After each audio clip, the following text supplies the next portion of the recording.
বলেন আকস্মিক দুর্ঘটনার বিপদ থেকে যদি কেউ বাঁচতে চায় সকাল সন্ধ্যা যেন প্রত্যেকে এই দোয়াটা পড়ে। সকালে যদি 3 বার পড়ে সন্ধ্যা পর্যন্ত হঠাৎ হঠাৎ বিপদ থেকে সে রক্ষা পাবে। To be protected from sudden calamity, sudden disaster. অনেক সময় এমন হয় হঠাৎ বিপদের সম্মুখীন হয়ে আমরা রেডি হয়ে বের হয়েছে অফিসে, হঠাৎ অ্যাক্সিডেন্টে পড়ে যাই, হঠাৎ পেটের ব্যথায় অজ্ঞান, এরকম হয় না? আপনাদের হয় না?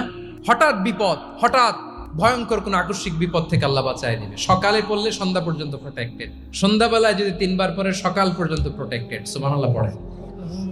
দোয়াটা কি? দোয়াটা হচ্ছে বিসমিল্লাহিল্লাযী লা ইয়াদুররু মা ইসমিহি শাইউন ফিল আরদি ওয়ালা ফিস সামাই ওয়া হুয়াস সামিউল আলিম। ছোট না? অনেক ছোট, মুখস্থ করবেন। বিসমিল্লাহিল্লাযী লা ইয়াদুররু মা ইসমিহি শাইউন ফিল আরদি ওয়ালা ফিস সামা। ওই আল্লাহর নাম নিচ্ছি যে আল্লাহর নামের বরকতে আকাশ জমিনের কোনো কিছু কারো কোনো ক্ষতি সাধন করতে পারে না। তিনি সর্বশ্রোতা, সর্বজ্ঞ। সুবহানাল্লাহ পড়ে।